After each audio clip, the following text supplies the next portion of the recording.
Good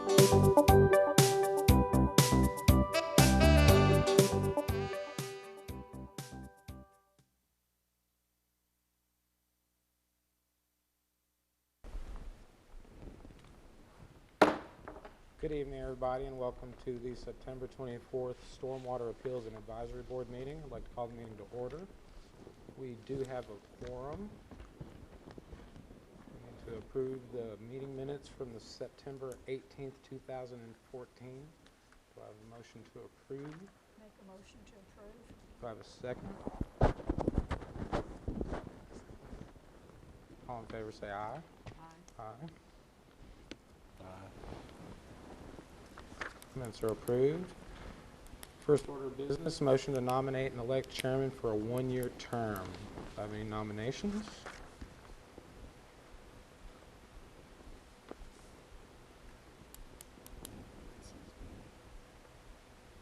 You are the chairman now, aren't you? Yeah. Yes, sir. You want to do it again? Yes, sir. I'll nominate you. All right, we have a nomination for second that. myself and a second. Any other nominations? All in favor say aye. Aye. Approved. Second order of business is to nominate and elect vice chairman for a one-year term. Do I have any nominations? No one's opposed. I'll do it. Make a motion to accept it. Okay. We have a nomination for Mr. Garrett. Do I have a second? All in favor say aye. Aye. Welcome, Mr. Garrett. Thank you, sir. On to new business. First item is a waterway buffer variance for McMahon Truck Centers located at 161 Charter Place, tax map 29, parcel 2.12, requested by William Jason Dell, P.E., or Deal, P.E. We'll turn it over to y'all. Mr. Chairman, basically, you've got some plans in front of you. This is going through the Planning Commission at this time. In looking at this and reviewing it through the Planning Commission, we found that, or we already knew that the 60-foot stream buffer that we require is being encroached upon, is shown on this plan. Design engineer is here to answer any questions and probably explain the project a little bit further for you. But basically, what they're looking at doing is there's an encroachment on the front corner that they'll be inside of just a little bit. And on this picture, you can see it's this area here that it's already fenced in. It seems like this was built. I don't know the exact date it was built, but it's several years ago. And whenever it's built, more than likely we didn't have, or I know we didn't have the stream buffer requirement then. And I don't have really an overhead of this, but the side is more on this side, and the building was there, associated parking lot. It probably looks like they probably had maybe one little parking expansion years ago also. And it seems like, as you can tell, the way this is built up, and they already have been parking trucks, and the applicant even has some pictures of some trucks that is even parked in this area on some pictures. So they're already using this area as parking and stuff. They're just wanting to pave it. But now in doing that, of course, this area here is a stream, and the 60-foot stream buffer would be off that. It's easier to see on the plan, though. The encroachment area is probably easiest to see the encroachment area that we're talking about on sheet C2. But basically, they're just looking for a variance down to 30 foot to allow for the site plan development as they have it proposed. I guess if you got any questions that you may want to ask the applicant, he's here to answer any of those. Yeah.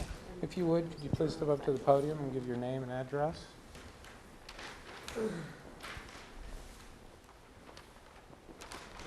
My name is Jason Deal. I'm with Collier Engineering. We're in Brentwood, Tennessee. I don't know the address off the top of my head, but we're here to represent McMahon Truck Centers and their request to do a parking expansion for mainly it's for their truck sales, but this facility also does a lot of truck maintenance. So they really need internal parking for the truck maintenance, and then some of this additional parking for the new truck display. When we got into looking at this, we realized that we were within your 60-foot buffer requirement. The area on sheet C2, it kind of implies that we're doing a larger disturbance than what we are. Really, all that we're asking for is down in the southwest corner where trucks can make the circulation in this parking lot, that be hard surface. The rest, the shaded areas, basically will be a temporary disturbance because that will go back to green, and that's to accommodate the storm drainage from the parking lot itself. How we're kind of, and I know you guys really probably, maybe you don't care about this, but how we're going to design, or our intent to design this is to kind of try to back slope everything to a center island, and in that island do a kind of a bioretention / rain garden to where the rainwater will collect in this island, build up, and slowly dissipate out and into the existing stream. Just a retention pond is what it is. Yes, sir. Yes, but it's not a dry detention pond. It's more of a retention pond. So I mean, the water will actually hold, and there'll be about a 3-foot depth of filter media that this water will filter down in through, make its way into a under drain pipe to a collection catch basin, and then be piped to the existing conveyance. So with that, we would ask for your approval, and if you got any questions, let me know. How do y'all feel about the way they've got it designed? And I actually think it improves the site. I mean, you've already got, as I was showing earlier, this is a different picture, but you've already got trucks that's parking in this area. And with this, like the way he's got it sloped, it's going back to this bio detention area. It's going to be filtered out. You know, any runoff will be filtered to where right now it's not being filtered. So since they're already using it for this, it's kind of already, as you can tell, was graded out and designed for this. It's just not paved right now. And I would say that more than likely, I bet this grass area, if you really went out there and just really looked at it, it's probably a lot of gravel underneath it, because I bet it was probably gravelled at one time. from the past, I believe it is a almost solid gravel surface. The grass is right Yes, over. and I'll just through the picture. I mean, we're not with our asphalt. We're not going to encroach past the fence. I mean, the fence line is basically our edge of pavement line is where we're planning to do the parking lot expansion. So we're not going to be going down into the slope. It's going to be up on top. That was my next question. Right. So you're not actually going to be disturbing anything in the creek bed or No, anything sir. of that nature? No. Okay. No, sir. The furthest he's probably going to get out, and the most disturbance as far out would be in this area here, where I think I got another picture. Or they got to cut through for the pipe? It's for that pipe. We just have to feather Put it that in. bank back just Right. to get the pipe in. Fine. Well, any other questions from the board? With that being said, I'll take a motion to approve or disapprove. I make a motion, second motion. I need a motion to either approve Oh, or, I make a motion, go ahead and approve the recommendation. I'll second. all in favor say aye. Aye. Thank There you. go. Thank you very much. All right, our next item of business is review of the annual report for 2014 and 2015. Ms. Green. You have a copy of the report in your packet. This is just a standard report that we do annually.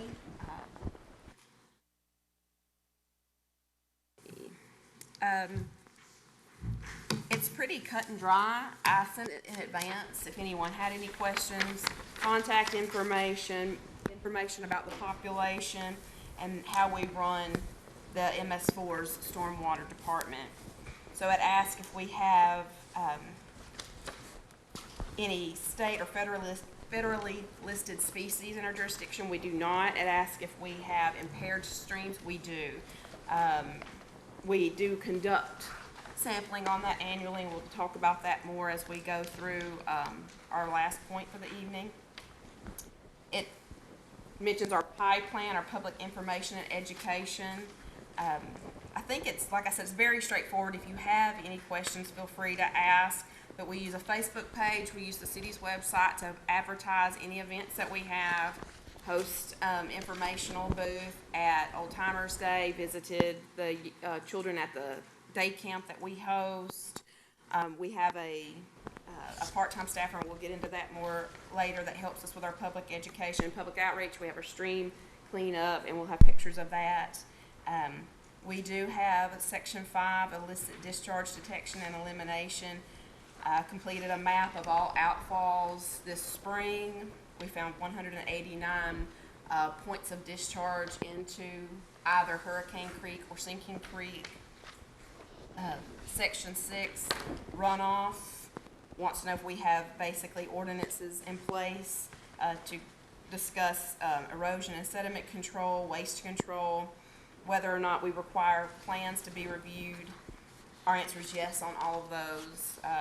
We require ground disturbance permits for any project disturbing more than an acre, but even for those that, and some that disturb less, depending on the type of project. We have a full-time stormwater inspection, which is Mr. Scott Warwick, who goes out on site at roughly a weekly, I would say, yeah, weekly, every 7 to 10 days to inspect all sites. Trying to think, just hit the highlights here. That covers Section 7 as well. We do require developers to meet our requirements for flow volumes, discharge rates, frequency, duration. It asks about where our standards can be found. We have a website where those can be downloaded and reviewed, how many projects that were reviewed this period. The period is July 1st of 2014 to June 30th of this year. We had 18, 17 were approved. We had no permanent stormwater facilities inspected. We had no sites that went to that phase. We do use GIS, electronic tools. I, myself, and one other in the city mapper, we basically have access to that program and can make changes to any maps and add any information pertaining to stormwater. I did not include a scorecard. That's Section 8. That's not yet required, but will be in the future. Do we have SWIP, stormwater pollution prevention plans for ball fields, other rec areas, all municipal turf? Those are a no. The others are yes. Municipal vehicle fueling, municipal maintenance, municipal waste handling and disposal areas. Basically, we have a separate SWIP for public works that they operate under. They do inspections of that on a monthly basis. We also do an employee education so that, they will be advised on best management practices and how to keep our storm sewer system clean. We have had no changes to our program during the reported period. Let's jump down to Section 11. We do have 2 streams that are tested for E. coli. They're tested once per permit cycle. That has already happened for this year. It asks if I'm jumping ahead. Enforcement, how many violations we had. We had 1 stop work order issued this cycle. We did have the authority to issue it. The issue was resolved. What was it? Yes. What was it? It was Scott Butler, and it was Pinnacle Point. We had an issue with, he didn't want to do some work that we had asked him to do pertaining to drainage, and we basically issued a stop work until he was able to comply. But that was resolved very quickly. I'm sure it was. Yes, it was.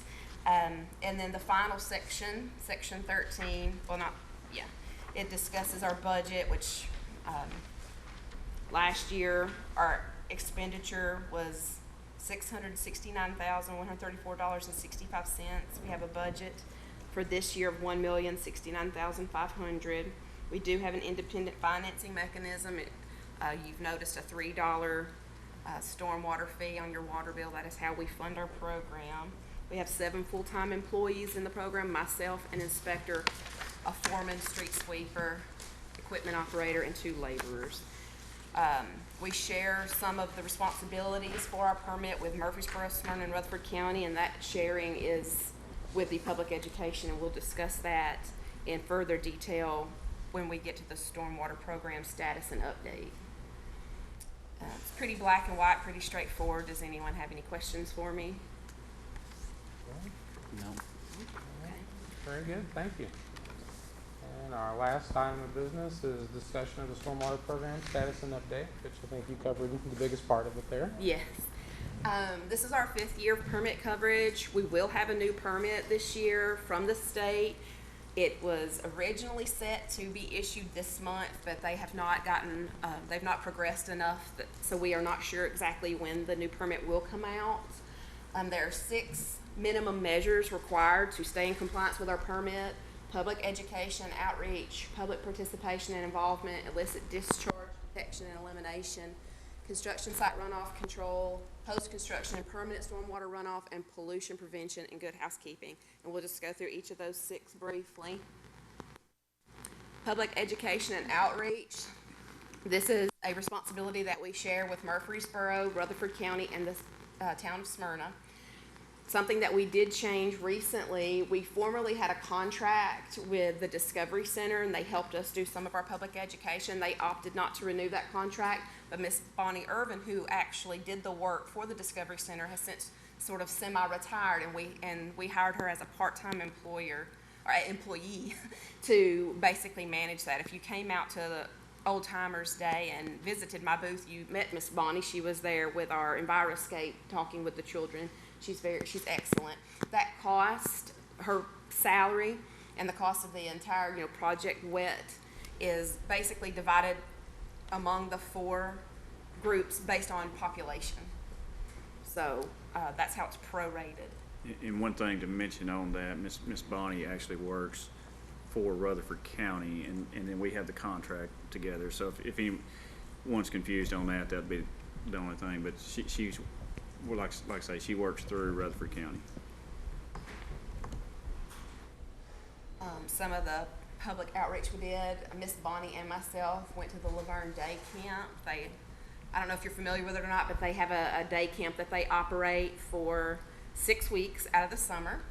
So one day we went out and did a presentation with them and let them do a little stormwater exercise. The kids had a good time. There were 16 children there that day. Where do they hold these camps? They hold them at Roy Waldron. It's run by Parks and Rec. Okay. Actually, Miss Julie Wilson and A.C. Right. Davis I thought it run was that. different than those had been. And like I said, if you were out there this past weekend, you saw me at Old Timers Day. We stayed pretty busy. I handed out 194 water bottles that we had made, Storm Water Department logo. Miss Bonnie brought some Project WET materials as well. We handed out 92 magnets, 55 notepads, 100 Project WET kids booklets. They're just really fun little activity booklets that we give to the kids to sort of encourage them to learn more about pollution and keeping our groundwaters and surface waters clean. And then for the adults, we gave away over 50 of the Stones River watershed maps, which gives people an idea of what streams in the area are polluted and which ones are not. Public involvement, we had an annual stream cleanup. We had that back in May. It had to be moved due to some weather conflicts. Weather didn't want to cooperate with us. We had about 60 volunteers. A shout out to Girl Scouts and Boy Scouts. They made up about 50 of those 60, so I was really proud of that because I'm involved heavily myself with Girl Scouts, so I was really proud of them for that. I cannot tell you how much garbage we collected. I just know it was a lot. Post-construction stormwater management. Projects go through a final inspection, and we maintain maintenance letters for a specific duration on projects so that we can call for the developer to come back and fix problems even after, say, a subdivision, for example, is completed. After that is done, we take over as the city. We keep a service request log. The software is called PubWorks, and that is what we use. What's the duration of that punch list, time frame, so to speak? I mean, how far back do we have open projects? Now, how far do you keep the developer involved before it's taken over by a year, isn't it? Well, each project is real different because like a lot of it depends on how the subdivider is progressing as far as selling the lots and things like that. So Right. let's say a subdivider gets to the point that he wants the city to accept a subdivision. It's usually around 90% complete. So there's a duration. Sometimes it's a couple years, sometimes it's 5 or 6 years, and we've had as long probably as 10 years in between that duration. But the developer will come in and request that the planning commission first look at it, and it goes to the mayor alderman, and they'll ask for acceptance. Now, at that point, we usually, if the board does accept the subdivision, it's about a year time frame, or is a year time frame from that acceptance, that we will still hold a maintenance letter of credit on that developer to go back and fix things. Now, after that year period, then it's basically all on the city at that point. And then on this actual complaint, like some of these are complaints on this, that it takes those new subdivisions in consideration, but it's also subdivision been here since the 60s. This is basically any complaint across town that would be ours. We maintain and keep track of through this public works system. That way it don't get lost, because in the past we didn't have this program, and you know, let's say I took a complaint and didn't keep track of it well, and then it got lost, and then, you know, 2 years later that same person is just wondering why it didn't get taken care of. So this is just a software program that we got probably a year and a half, I think, maybe ago, 2 Maybe years. close to 2 years. It's probably close to 2 years now, just to make sure that everyone is taken care of, nothing gets dropped, and it keeps us also to know that how many you have open in the list at one given time, because we really don't want a lot open, but you can only do so many also with the weather and things like that, because a lot of these complaints are backyards, and depending on the time of the year, you do a whole lot more damage trying to take care of that during the rainy season than it would Right. be if you waited a month or two. So that's kind of how that goes. Okay, thank you. Illicit discharge, on our city website, we have my email and the phone number for the stormwater department comes to me, where people can report any suspected illicit discharges. Construction runoff, that again falls under Mr. Warwick's purview. He's our full-time inspector, and he goes out approximately once a week. If there is a large rain event, or if we have any complaints from neighboring citizens, you know, about a site, he'll go out more often to check those out, but he does keep an inspection log. Pollution prevention and good housekeeping, like I said before, we have an annual city employee pollution prevention training. We have the street department does a litter and trash removal, and then we have our stormwater street sweeper that operates on a regular basis. And then this year I made custom brochures on good housekeeping practices that my guys hand delivered to everyone in the automotive industry, whether it be sales, repairs, salvage yards, etc., even down to oil change facilities, gas stations. And then we made one for food services as well, and submitted those to groceries and restaurants and such. We did do our sampling of Finch Branch and Hurricane Creek this past November. They're being sampled for microinvertebrates. They are both on the 303D list for the state. And that's really all that I have. Did I miss anything that you can think of? I think that's all I have for you. If you have any questions, I'm happy to answer them as best I can. Any questions from anyone? I think we're good. Yes, ma'am. I bring this up at every meeting, and I was talking to Mr. Garb. On Hollandale Road, before you get way to the stop sign, there's a culvert. It just stops up with bricks and rocks, fallen trees and things like that. Is there any plan in the future to really clean that up? We try to maintain all culverts basically as people call and make us aware, we go out and deal with those problems. So I'm happy, Kyle's already doing a great job taking it, to address that and look at that. We don't have the manpower right now to basically have someone on like a constant surveillance that's going around always checking all the culverts and storm drains, because we have a crew of, if you take the street sweeper out and run him regularly, we have essentially a crew of 4 men. For a town of, over 35,000. So. But what we can do is get this complaint wrote down, and we'll go out and check to see if it's something that we can take care of. Now, I do know that what's been going through the planning commission is in that area. I don't know if it's exactly where this culvert is or not. There's been some preliminary plats that's been submitted for Lake Woods. I think it's the name of it, phase 7, 8, and 9. It may encompass this area that's got this culvert in, and if that's the case, then more than likely it'll be improved at that point. And Okay, this is on Hollandale Road. on Hollandale Road. Okay, we'll get the exact address and location from you and take a look at that, try to get it taken care of. Anything else, anyone? All right, thank you for y'all's work. This meeting's adjourned.